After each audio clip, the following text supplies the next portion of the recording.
One thing that drives founder performance is ego and determination. But what happens when that breaks? Most founders who I work with who have reached their levels of capacity are feeling burnt out, overwhelmed, frustrated, and they just can't physically, mentally, and emotionally keep attacking like they used to. They usually think that is a mental performance problem. Today, what I'm going to show you is the understanding and definition of what mental toughness is, why that's actually a measurable metric when it comes down to mental performance, how your physical capacity has to match that so you don't get burnt out. And I'm going to introduce you to the Built for Pressure founder reset protocol that we're using inside of our progress, which is a very high touch point, high crisis moment burnout product for C-suite athletes, entrepreneurs, founders who are at breaking point, who feel they need some level of integrated support to bring them back from the ashes so they can keep performing inside of their business, not feeling overwhelmed, and more so, feel like they're in control of their performance. Now, the question that I've talked around this physically a long time, but from a mental capacity standpoint, is understanding what does even resilience and mental toughness means. Resilience is acute. Mental toughness is chronic. Resilience happens and it stops. How mentally tough you are is a long-term practice. What most people do when it comes down to stress is they think being resilient long-term is the only way for them to perform. And that's why they struggle, is because they're on attacking everything all the time. But what we want in high achievement circles is being more mentally tough and less mentally sensitive.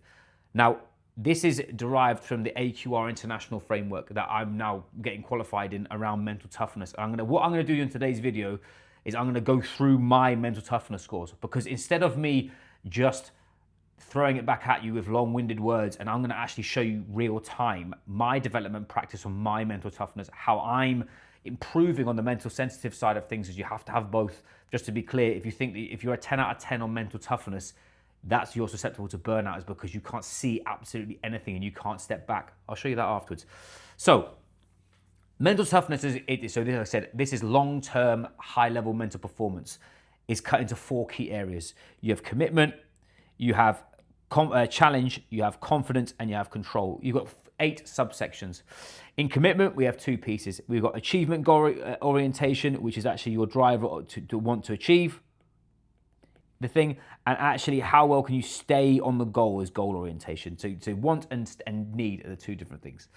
2, you've got risk orientation. How well will you take the risk, or will you put yourself into the fire when it comes down to being mentally tough in uncertain situations? It doesn't have to have certainty. That's a massive key factor. And learning orientation. Are you open-minded? Next, in confidence, we've got interpersonal confidence. That means how confident you are in groups. If you're a rugby player, you'll know the score of that. I'm the same. I'd make friends with the wall if I could, just because I've got high levels of interpersonal confidence. Go on, sorry, you're asking a dyslexic to spill off the cuff. And confidence in your abilities, that is your ability to perform in whatever endeavor. And lastly, you've got 2 massive drivers. So many people want control. This is a driver for the AQR, but the next step of actually finding control is actually being able to take charge. Taking control usually means in a stable environment, in my opinion. Whereas what we want you to take charge and control in unstable environments and unstable circumstances, because that's the difference that makes the difference from good performance to elite performance. And what we've got is emotional control. And what you're going to see in my process is this is a massive work on for me, because throughout my whole life, I have been redlined. And this comes down to, if you do any sort of psychological testing, I used to be very red. I'm now a lot more blue-red. My wife is yellow. She's calm, she's chill, she's relaxed. You talk about me, I want to headbutt you kind of vibe, whereas I'm a lot more regulated in that respect. And life control, and that means master of your outcomes.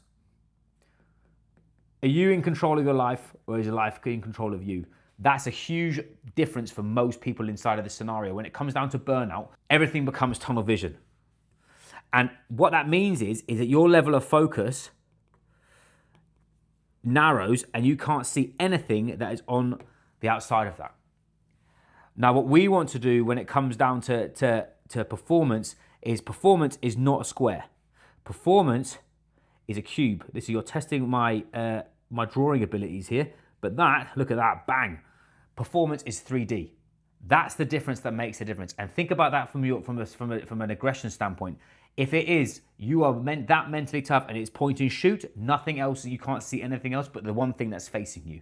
If you're a leader, a business owner, and you are not burnt out, you can see there's different perspectives on everything that you're dealing with. When you're burnt out, you have not got the capacity to be able to function on a regulated basis, because everything matters and everything's urgent, everything's aggressive, everything's attack, attack, attack, attack, attack. But Adam Grant said this, is that high performance is not about fighting.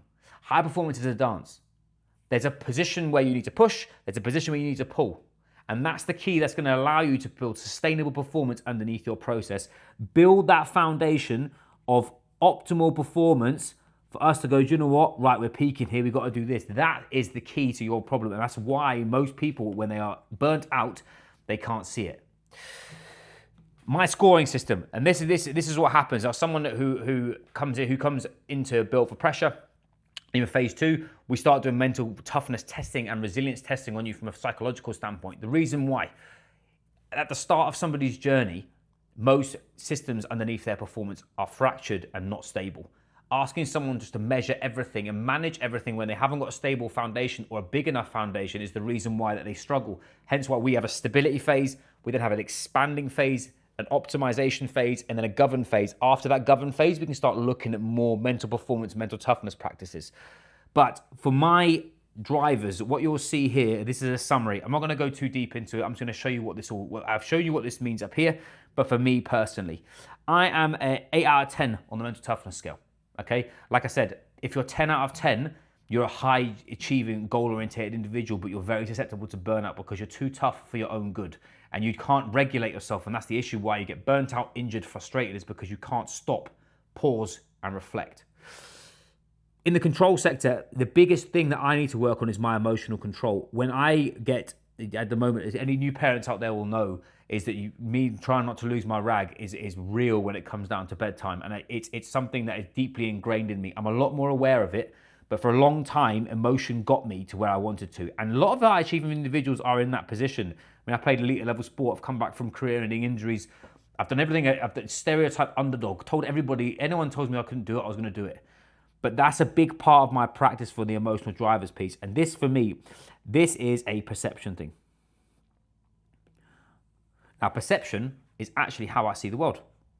How I see the world can be through a distorted lens of what I used to be, or what I am right now. What I am right now is multiple different things. What I used to be is just a highly aggressive little weapon who wanted to prove his point. Now I'm a dad, I'm a friend, I'm a husband, I'm a business owner, I'm an athlete, I'm a YouTube specialist, whatever you want to say. But this is the key. For me to actually develop my mental toughness and to be as balanced as I possibly can be, I've got to improve our emotional control. But you'll see that I've got high levels of life control, which means life control means I feel like I'm in charge of my performance. This is my problem. The world isn't happening to me. Next, when it comes down to commitment, I've got high levels of commitment through goal orientation and achievement. I want to achieve whatever it is. I'm a little less on goal achievement because if you ask me, my thought process that I've done this through NLP is I think globally. I don't think in data. I think in big box vision. So I think up into the sky and I figure out the actions needed to get there. I don't build the systems underneath it to do it. Hence why I pay a lot of money to help people build my systems. Is because I've got absolutely no interest, and especially with AI going on, wild. But someone else's problem, not mine. Next, I've got challenge. I'm at a 7, which I'm a 7 and a 6. Risk. I'm willing to take high levels of risk, but I don't go all the way to 10. I used to be, when I did my knee, it was 10 out of 10. Now I've got a lot more life pressure. I've got a lot more things going on. My family are more important than anything that I'm doing. I'm not willing to risk that for anything. So again, you want to be in that bracket. When you look at these numbers, basically 1 to 3 is sensitive. You've then got 4 to 7 is middle ground. It looks like this, basically. That's 1 to 7. 4 to 7. This is 8 plus. This is 1. So I'm on this end. 8 plus is fully mental tough. So I'm 7 on risk orientation and learning orientation.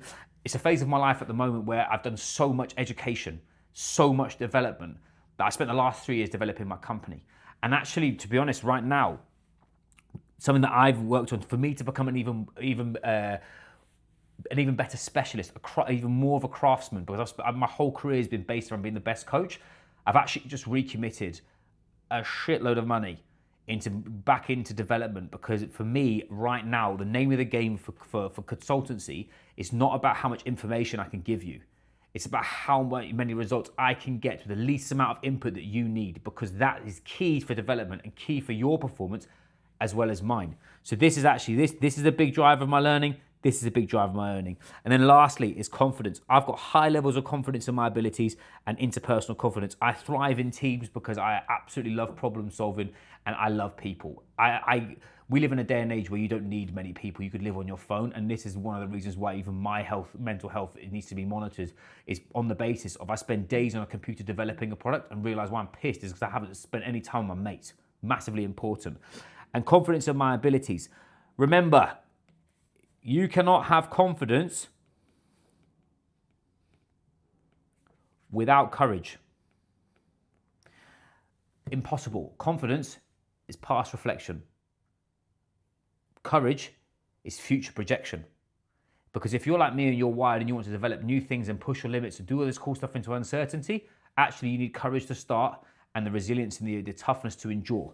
This courage and the confidence in my abilities stems from years of physically suffering. If you guys have watched my YouTube channel, you'll know. Having my leg snapped in half by a horse and coming back to play professional rugby. Having my lung collapse in an Ironman, finishing the Ironman 16K with one lung and then coming back to do a 110K ultra. I fought in BJJ competitions.